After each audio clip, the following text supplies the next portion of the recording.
सफ़ेद कोट और काले कोट से बच के रहो। अगर एडवोकेट्स की आपको ज़रूरत ये नहीं कि हमेशा जब प्रॉब्लम्स आ रही हैं तभी अच्छा काम आप करने जा रहे हैं। सपोज डैट कि आप कोई प्रॉपर्टी खरीदने जा रहे हैं। एडवोकेट एक होता है लॉयर, दोनों इंग्लिश के वर्ड्स हैं, तो इनमें डिफरेंस क्या होता है? तो ये कब्जा क्या होता है? क्या ये एक तरह की दादागिरी है? ये एग्रीमेंट अक्सर 11 महीने का ही करवाया जाता है, तो 11 महीने का मतलब हम लेकिन जुडिशियल सिस्टम है जो हमारा ये काफ़ी उलझाऊ है। ये मैं ऐसे बच्चों के लिए पूछ रहा हूँ जो लॉ करना चाह रहे हैं। लड़की है, पिता ने लड़की को पाला पोसा बड़ा किया, सब कुछ करने के बाद में अब वो लड़की अपनी इच्छा से शादी करना चाहती है। पैतृक संपत्ति में अब महिलाओं का भी बराबर का अधिकार होगा। तय होते हैं बाइक वगैरह से, तो आगे से कोई भी पुलिस वाला आके गाड़ी रोक लेता है। और लॉ की फील्ड में अगर जो कहें तो अनंत संभावनाएं हैं। पर डे की इनकम 3-3 करोड़ रुपए है।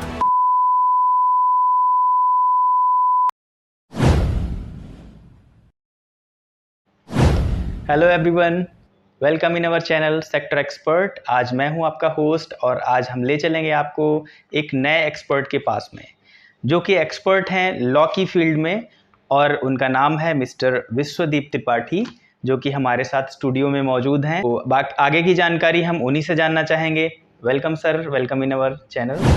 सबसे पहले हम लोग जानना चाहेंगे आपके बैकग्राउंड के बारे में कि किस तरीके से आपने स्टार्ट किया और एडवोकेट बने, या इस फील्ड में कैसे आना हुआ? इस फील्ड के आने के बारे में अगर जो कहें तो पहले एक्चुअली हमारी इधर कोई ऐसा इंटेंशन नहीं था एडवोकेट बनने के लिए, लेकिन धीरे धीरे देखते देखते और काफ़ी चीज़ों के पहले मैं मेडिकल की तैयारी कर रहा था, और मेडिकल की तैयारी के दौरान ही कई सारी चीज़ों को मैंने देखा कि समाज में काफ़ी शोषण हो रहा है, चीज़ों में मैं हेल्प नहीं कर पा रहा हूँ। तो उस लाइन से क्विट करके फिर मैंने प्लान किया एडवोकेसी का। इसकी प्रेरणा मुझे अपने पिताजी से मिली, और जब मुझे ये लगा कि मैं समाज में कुछ एडवोकेट बन करके बेहतर कर सकता हूँ जो समाज के पिछड़े हुए लोग हैं, तब फिर मैंने डिसीज़न किया कि मुझे एक एडवोकेट बनना चाहिए। सोसाइटी कहीं ना कहीं सोसाइटी ही आपको इस फील्ड में खींच के ले आई? जी बिल्कुल, आप कह सकते हैं कि सोसाइटी ही लाई है। अच्छा, सोसाइटी को ध्यान में रखते हुए मुझे एक क्वेश्चन आ रहा है कि सोसाइटी में एक कहावत बहुत चल रही है, मैंने ऐसा लोगों को भी कहते हुए सुना है कि सफ़ेद कोट और काले कोट से बच के रहो। अगर उनसे मिलना पड़े तो आप मतलब बहुत ज़्यादा दिक्कत में आ सकते हैं। तो इस कहावत को आप किस तरीके से देखते हैं? ये बहुत अच्छा आपने क्वेश्चन पूछा है, और ये मुझसे भी काफ़ी लोग सामने भी कह देते, कभी कभी हम बहुत जल्दी में होते हैं तो इनका रिप्लाई नहीं कर पाते हैं। और किसको किसको वो रिप्लाई करते थे। ये आपने एक क्वेश्चन पूछ के मेरी भी एक तरीके की हेल्प करी है, और आपके चैनल के माध्यम से मैं लोगों को ये जवाब दे सकता हूँ सभी को कि हाँ ये है। तो मैं बहुत अच्छे से इस क्वेश्चन का स्वागत करता हूँ, आपने ये क्वेश्चन किया है।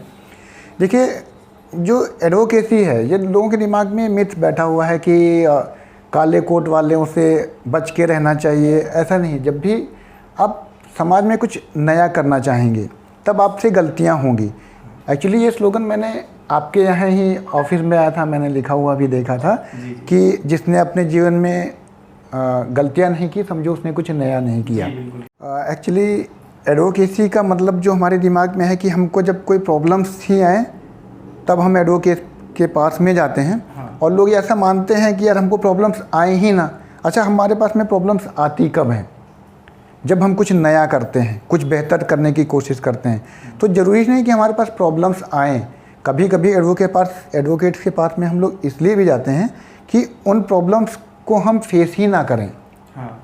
तो एडवोकेट्स होता है, हर एक फील्ड में एक्सपर्ट होता है, जानकारियाँ होती हैं, और वो लॉ पढ़ के आया होता है। हर एक काम आपको विधिपूर्ण तरीके से करवाने का प्रयास करता है।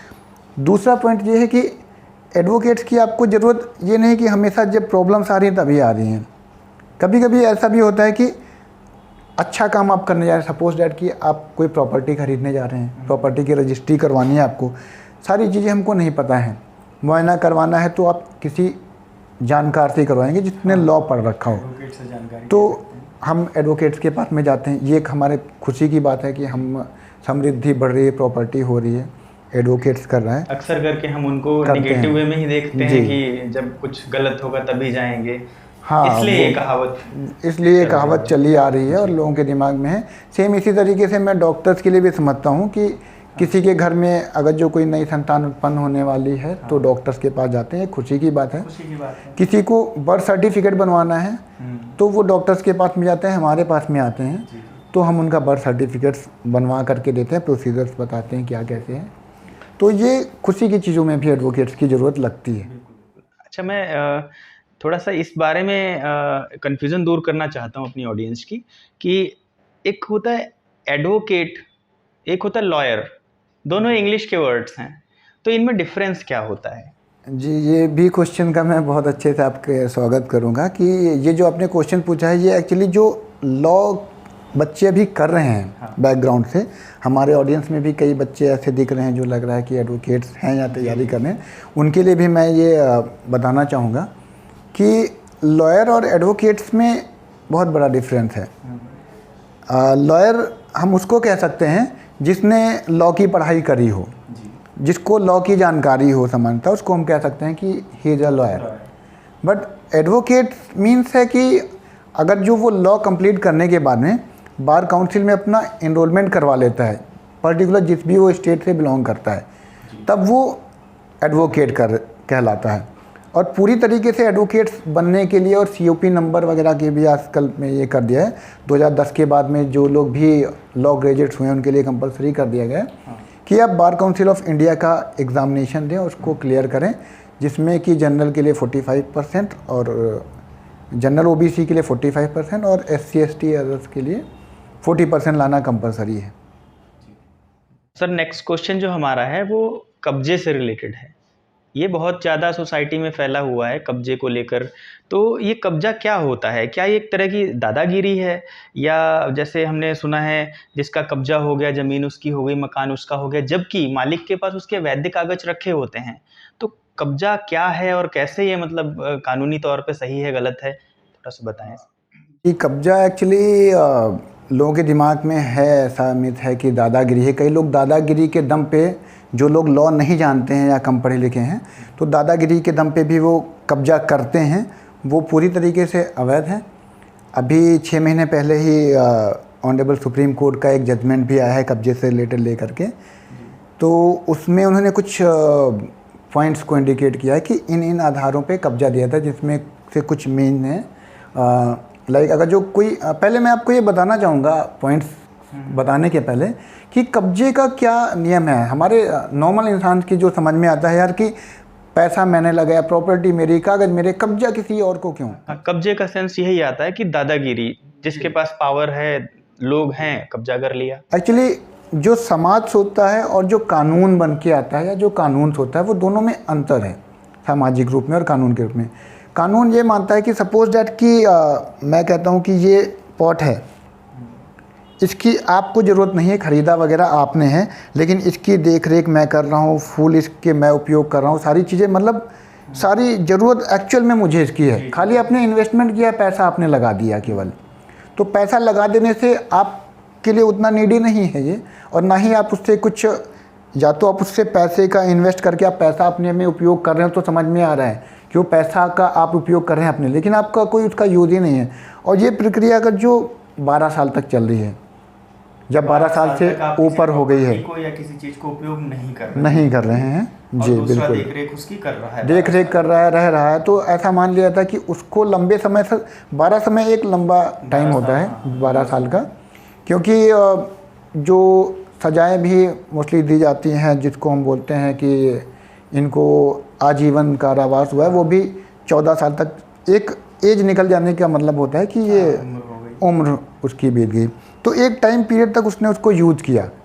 मतलब ये है कि उनका इस चीज़ पे उनको ज़्यादा ज़रूरत है, कानून ये मानता है, तो इसलिए वो कब्जे के आधार पर उनको चीज़ें प्रोवाइड करते हैं। इसके अलावा भी कई सारे पॉइंट्स हैं कि लाइक जैसे उस जगह पे अगर जो आप किसी से बराबर उनसे हाउस टैक्स, वाटर टैक्स उन्हीं से जमा करवा रहे हैं, आपकी जानकारी में नहीं है, कब्जा करने वाले बंदे ने, मतलब ऑनर हम है और जो देख रेख कर रहा है वही टैक्स जमा कर रहा है, वही टैक्स जमा कर रहा है। आप उसी के माध्यम से आप बाहर रह रहे हैं, आप देखने भी नहीं जा रहे बिजली हैं। का कनेक्शन वगैरह तो उसके नाम होता ही है मोस्टली। ये बिजली का कनेक्शन तो जो लैंडलॉर्ड होता है या जो मालिक होता है उसी के नाम पर ही होता है।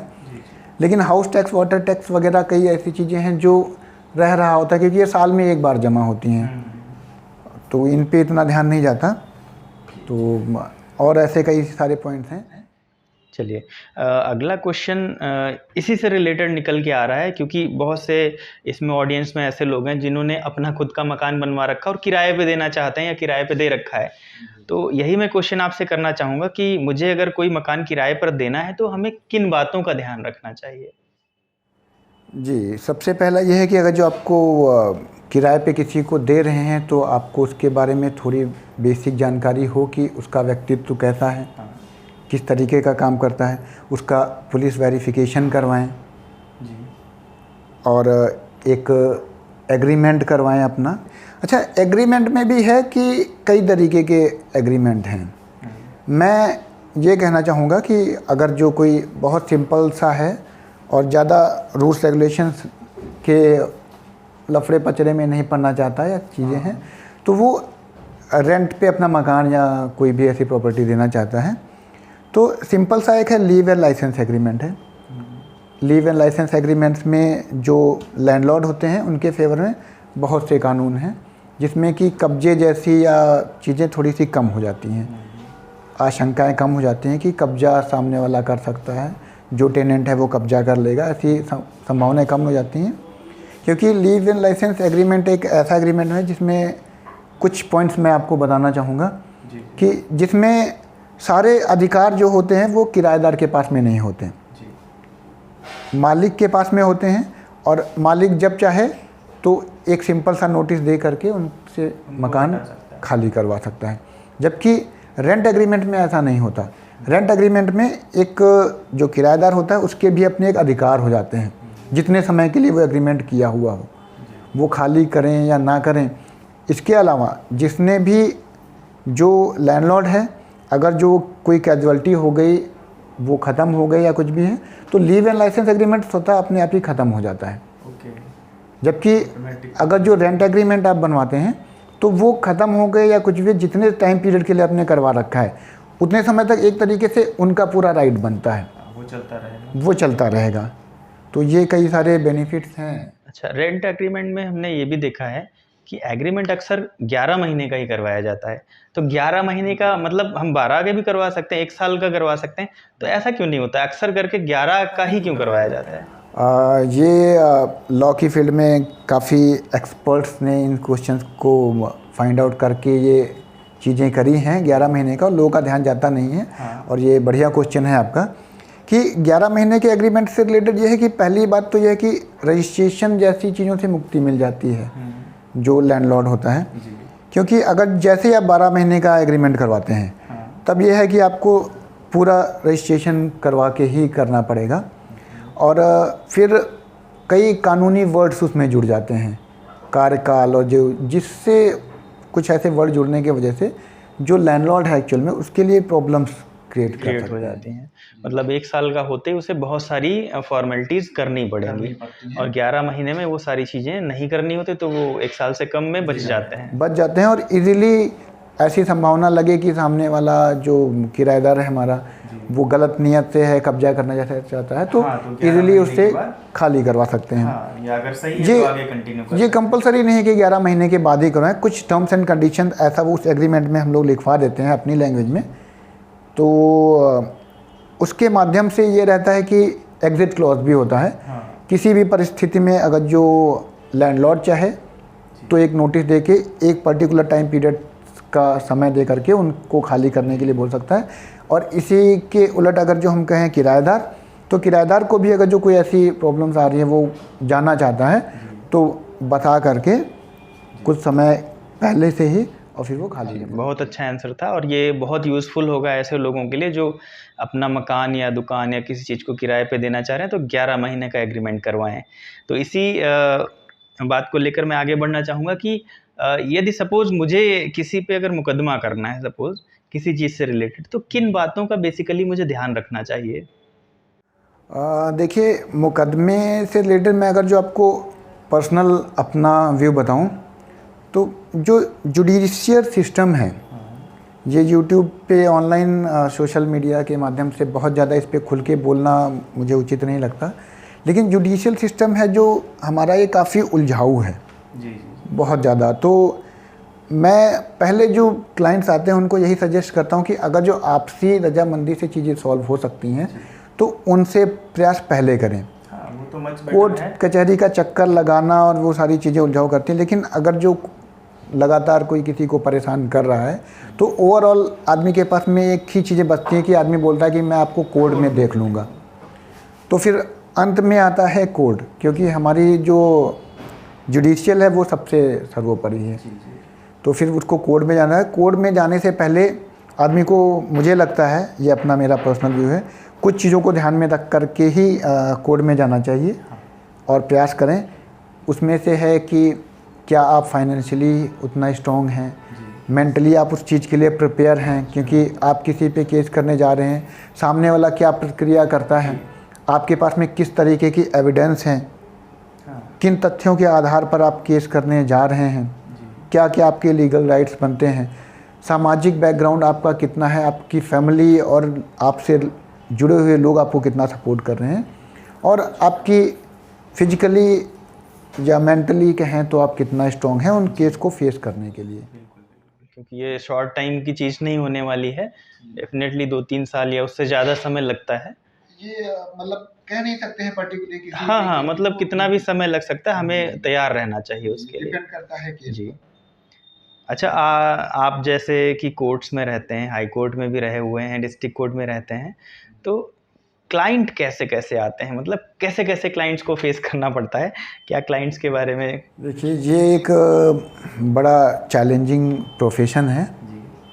और ये मैं ऐसे बच्चों के लिए पूछ रहा हूँ जो लॉ करना चाह रहे हैं, तो इन फ्यूचर उनको भी सेम फेस करनी पड़ेगी चीज़ें? बिल्कुल, जो लॉ करना चाह रहे हैं, जो अभी रिसेंटली लॉ करके आए हैं और अभी कह सकते हैं ताज़े ताज़े वकील बने हुए हैं, तो उनके अंदर, क्योंकि हम लोग यूट्यूब और सारी चीज़ों को देख करके आते हैं, उसमें एक वर्ड है कि लॉयर का, एडवोकेट का, जो कहते हैं ना कि एक पावर हम देखते हैं।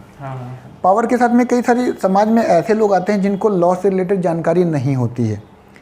गांव के क्षेत्र से जो लोग बिलोंग करते हैं उनके साथ में तो ऐसा होता ही है। इवन कई मैंने ऐसे पढ़े लिखे लोगों को, इसमें कोई अचंभे वाली भी बात नहीं है। कोई डॉक्टर है, इंजीनियर है, उसने वो पढ़ाई करके आया हुआ है। लॉ की चीज़ें बिल्कुल अलग हैं। सामाजिक रूप से कई चीज़ों को हम सोचते हैं कि ये सही है, ये गलत कर रहा है, लेकिन वो ऐसा है नहीं। लॉ समाज और सारी चीज़ों को देख करके फिर बनाया जाता है, तब उनके आधार पर है। फॉर एग्ज़ाम्पल के तौर पे मैं आपको बताना चाहूँगा कि जैसे हमारे समाज में कहते हैं कि एक लड़का है, लड़की है, पिता ने लड़की को पाला पोसा बड़ा किया, सब कुछ करने के बाद में अब वो लड़की अपनी इच्छा से शादी करना चाहती है, लाइफ पार्टनर अपना चूज़ करना चाहती है।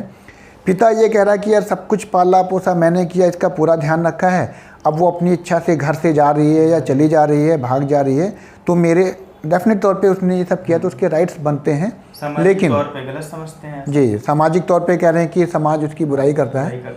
लेकिन जो हमारा कानून है ये मानता है कि अगर जो लड़की बालिग हो चुकी है, 18 ईयर्स से ऊपर है, तो मान लेते हैं कि इसके अंदर ये कैपेसिटी है कि वो अपनी चीज़ों को डिसाइड कर सकती है क्या सही है। और हमारा कानून ये फ्रीडम देता है सभी को कि आप अपनी लाइफ अपने अकॉर्डिंग जी सकते हैं। तो कानून की चीज़ें लोगों को कम समझ में आती हैं और वो आकर के इस चीज़ पे बहस करते हैं हमसे, तो कभी कभी लोगों को चीज़ें समझाना थोड़ा सा मुश्किल पड़ जाता है। कई ऐसी चीज़ें हैं, एक एग्जांपल मैं आपको और बताना चाहूँगा। अभी जैसे रिसेंटली कानून बन के आया था हाई कोर्ट के द्वारा कि हाई कोर्ट ने एक अमेंडमेंट दिया था और उसमें सुप्रीम कोर्ट ने अमेंडमेंट दिया था और उसमें उन्होंने महिलाओं के अधिकार के बारे में बताया था, जिसमें ये कहा था कि पैतृक संपत्ति में अब महिलाओं का भी बराबर का अधिकार होगा। तो कई लोग ऐसा ये सोचते हैं और ये कई जगह पे लड़ाई की जड़ भी बनी हुई है। हम देख रहे हैं कि आपस में फैमिली में डिस्प्यूट्स हो गए हैं, भाई बहन में डिस्प्यूट्स हो गए हैं। तो कानून ये मानता है कि देना चाहिए, अगर जो कोई महिला है उसको भी देना चाहिए। जी। अच्छा, अब जो अगला क्वेश्चन हम आपसे पूछने वाले हैं वो ऐसे ही लोगों के लिए क्वेश्चन है, जैसे जो लोग अपना करियर देख रहे हैं कि मुझे लॉ करके एडवोकेट बनना है, वकालत करनी है और पावर मिलती है, पैसा भी कमाएंगे। तो इसको थोड़ा सा एक्सप्लेन कर दीजिए कि क्या क्या दिक्कतों का सामना करना पड़ सकता है और कैसे रहेगी उनकी प्रोफेशनल लाइफ इस फील्ड में। दिक्कतों का सामना अगर जो कहें तो एडवोकेट्स, कई लोग ऐसे होते हैं कि हिंदुस्तान में कई कई जगह से एग्ज़ाम दे करके कहीं कहीं से पास होकर के आ गए। उनको कई सारी बेसिक जानकारियां नहीं होती कि एडवोकेट्स होने के साथ में उनको खुद की भी चीज़ों की जानकारी होनी चाहिए कि वो खुद का भी बचाव करें। ये नहीं कि वो कुछ भी बोल रहा है जी। सामने वाला उसको हूबहू वैसे ले लें, उसके साथ में एक प्रोसीजर है, उसका एफिडेविट लगाएं ताकि ये प्रूफ हो कि ये बात वही बोल रहा है, ना कि एडवोकेट्स बोल रहा है। कल को कोर्ट में ये कह दिया उसने, जो भी क्लाइंट है वो इस बात से मुखर गया कि मैंने ये बात कही नहीं, वकील साहब अपनी तरफ से बोल रहे हैं, तो वकील साहब के लिए प्रॉब्लम्स हो जाएगी। तो इस फील्ड में आने के लिए बहुत अच्छा प्रोफेशन है, शानदार, कई सारी भविष्य उज्जवल है और एक पावर भी है, पैशन है, सब कुछ है। लेकिन इन सब चीज़ों के साथ में थोड़ा सा अपनी भी चीज़ों का ख्याल रखते हुए चलें कि ज़्यादा के चक्कर में कहीं ऐसा ना हो, पावर पैशन के चक्कर में कुछ भी जा कर के कोर्ट में बोलने लग जाए। पहली चीज़ तो ये है, एक रिस्पॉन्सिबिलिटी है आपको, एक जी, समाज के प्रति, क्लाइंट के प्रति और कोर्ट के प्रति, कि हम उसके प्रति ईमानदार रहें, कभी कुछ गलत ना बोलें। बिल्कुल रिस्पॉन्सिबिलिटी डेफिनेटली रहती है जी, क्योंकि एक एडवोकेट होता है, वो सुप्रीम कोर्ट ने भी कहा है advocate is a officer of the court. Advocate एक ऑफिसर होता है कोर्ट का, उसका काम है कि तथ्यों को सही तरीके से हेल्प करना, न्यायिक प्रक्रिया में जज के सामने हेल्प करना। जज का काम है कि उस पर डिसीजन लेकर निर्णय देना। एडवोकेट का काम है विधि पूर्वक उस चीज़ों को लाकर रखना, तथ्यों को। चलिए, इसी क्रम में आगे हम आपसे एक और क्वेश्चन करना चाहेंगे। एडवोकेट्स जैसे होते हैं तो कई बार क्या होता है, कुछ एडवोकेट्स अपने क्लाइंट का गलत फ़ायदा उठाना चाहते हैं। जैसे मैंने कई लोगों का सुना कि ज़्यादा केस में दम नहीं था या ऐसा कुछ रहा, फिर भी उनसे पैसे के चक्कर में, या फिर उन्होंने, उनकी जब जानकारी सारी मिल गई, उनके बैकग्राउंड्स का सारा पता चल गया, तो उससे थोड़ा सा उसका फ़ायदा उठाने की कोशिश की। तो इसके लिए हम क्या कर सकते हैं अगर ऐसा होता है, या फिर इसके लिए आपका सुझाव क्या रहेगा?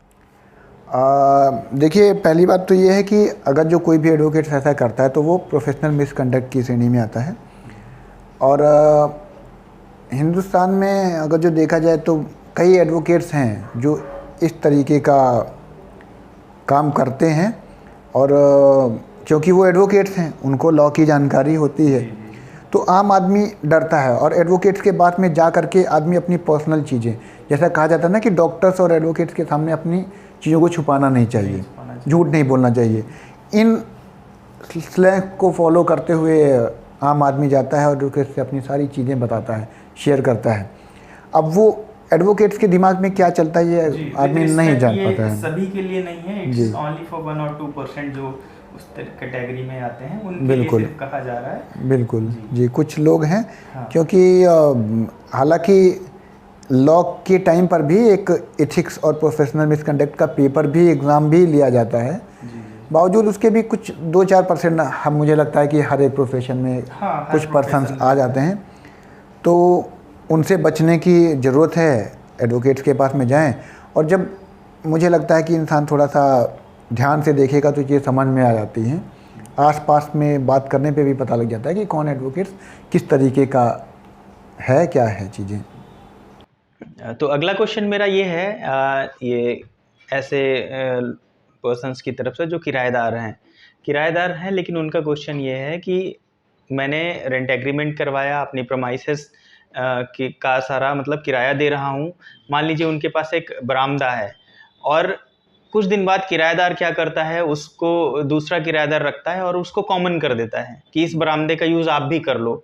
और अगर हम आवाज़ उठाते हैं, कहते हैं कि सर ये हमारा एग्रीमेंट में है, तो वो कहते हैं खाली कर दो घर। इस केस में मतलब हम तो मतलब कुछ बोल भी नहीं सकते, वो कह रहे हैं खाली कर दो। तो उस केस में क्या हम कोई एक्शन ले सकते हैं उस पर?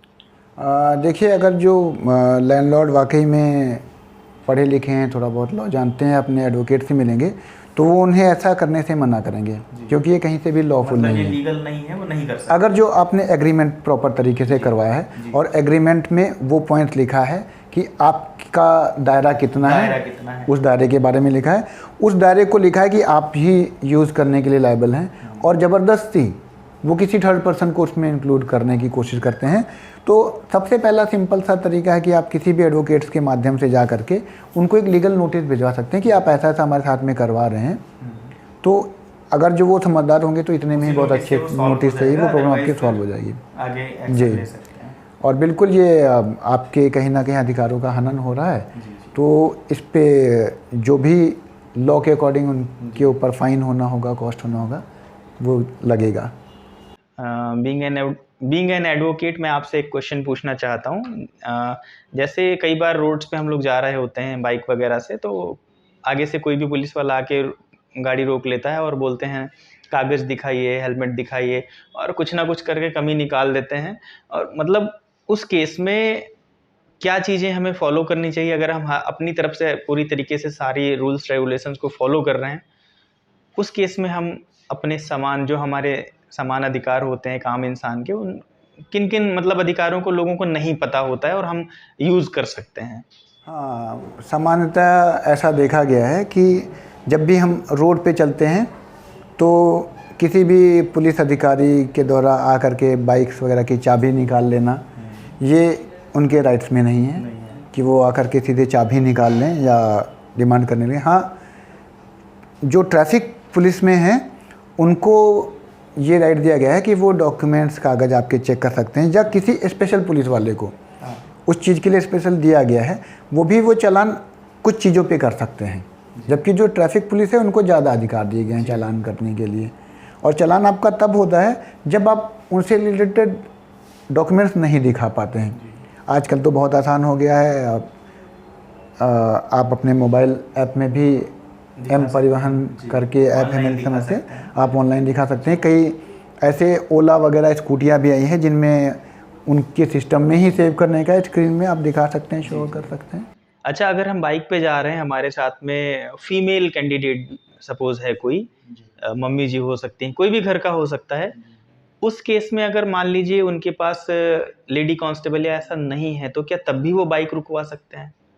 देखिए, अगर जो पुलिस को ऐसा लग रहा है कि कोई संदिग्ध चीज़ है, उनके पास में ऐसा कोई ऑर्डर आया हुआ है कि सपोज दैट कि उनको ऑर्डर आया है कि कोई ऐसा पर्सन है जिसके पास में बम लेकर के जा रहा है, या जिससे आम जनमानस को खतरा उत्पन्न हो सकता है, अलावा संदिग्ध के रूप में देख सकते हैं। जी, चलते चलते एक लास्ट क्वेश्चन आपसे पूछ लेते हैं कि करियर अपॉर्चुनिटी जो होती है, कई बच्चे लॉ की स्टडी करना चाहते हैं, मैंने अभी पूछा भी था, लेकिन उसका प्रॉपर आप बता दीजिए कि उसमें करियर अपॉर्चुनिटी कितनी है और क्या है, और कैसे कैसे उसको बच्चे कर सकते हैं? देखिए, लॉ की फील्ड में अगर जो कहें तो अनंत संभावनाएं हैं। आप वहाँ तक जा सकते हैं जहाँ तक आम आदमी सोच भी नहीं सकता। आप YouTube पर आजकल हमारे सामने है, YouTube, गूगल से सर्च करके देख सकते हैं।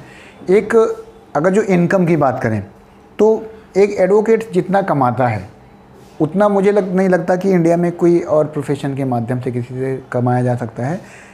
आप आइडिया नहीं लगा सकते कि सुप्रीम कोर्ट्स के जो एडवोकेट्स हैं वो उनकी पर डे की इनकम 3-3 करोड़ रुपए है। 2 करोड़ 3 करोड़ जो बड़े बड़े एडवोकेट्स हैं, राम जेठमलानी टाइप्स के, तो ये है। और आपने जो पूछा एडवोकेट्स बनने के लिए क्या क्या किन किन दौर से गुजरना होता है, क्या करना होता है, तो उनके लिए मैं बताऊंगा कि हमारे यहाँ वैसे सामान्य तौर पर 2 तरीके की LLB होती हैं, जिसको करने के बाद में, लॉ ग्रेजुएट्स होने के बाद में, हम एडवोकेट्स के लिए अपने स्टेट में इनरोल करके एडवोकेट्स बन सकते हैं। एक 5 ईयर LLB होती है जो इंटर के बाद में करी जाती है, जिसको BA LLB, BSc LLB या BCom LLB, BBA LLB के तौर पे बोलते हैं, और इसे LLB इंटीग्रेटेड कोर्स भी बोलते हैं, LLB ऑनर्स भी बोला जाता है। जबकि जो एक सामान्य LLB करते हैं वो ग्रेजुएशन के बाद करी जाती है। LLB करने के लिए जो हमारे पास में परसेंटेज की रिक्वायरमेंट है वो नॉर्मली देखी गई कि आपका 45% अबव होना चाहिए अगर जो आप जनरल OBC कैटेगरी के हैं। और अगर जो आप SC ST कैटेगरी से बिलोंग करते हैं देन आपका 40% से अबव होना चाहिए, तब आप लॉ की पढ़ाई कर सकते हैं जी। अभी बार काउंसिल ऑफ इंडिया ने कुछ रूल्स और स्ट्रिक्ट बना दिए हैं। अब आने वाले टाइम में लॉ करना उतना आसान नहीं रहेगा, क्योंकि अभी लॉ के लिए क्रिमिनल बैकग्राउंड्स भी देख रहे हैं, उसका भी डिस्क्रिमिनेट मांग रहे हैं कि अगर जो अपने कोई भी क्रिमिनल बैकग्राउंड से तो उसको आपको दिखाना पड़ेगा कि क्या है। तो धीरे धीरे करके रूल्स स्ट्रिक्ट बनाते जा रहे हैं लॉ के लिए, जो कि बहुत अच्छा भी इस प्रोफेशन के लिए, क्योंकि इतना सब पढ़ लिख के आने के बाद में पता लगा काफ़ी क्रिमिनल्स आकर के ही कोर्ट में बैठे हुए हैं, तो बाहर वालों से क्लाइंट से कम अंदर ही ज़्यादा डर लग रहा है कि कोर्ट में सारे क्रिमिनल्स बैठे हुए हैं। तो नोबेल प्रोफेशन है ये, तो मुझे लगता है कि इसमें पढ़े लिखे अच्छे लोग ही आने चाहिए जो उचित है। ठीक है सर, धन्यवाद हमारे स्टूडियो में आने के लिए और बहुत अच्छी जानकारी ऑडियंस को देने के लिए, और बहुत बहुत धन्यवाद आपका। नेक्स्ट वीडियो में हम आपसे मिलते हैं एक नए सेक्टर एक्सपर्ट के साथ में। Hopefully he will be mister Vikas Chaurasia from banking sector, और अगले वीडियो में हम आपको लेके चलेंगे बैंकिंग सेक्टर के ब्रॉड एरिया की तरफ और उसकी सारी जानकारी आपको प्रोवाइड करेंगे। तब तक के लिए धन्यवाद, टेक केयर, थैंक यू।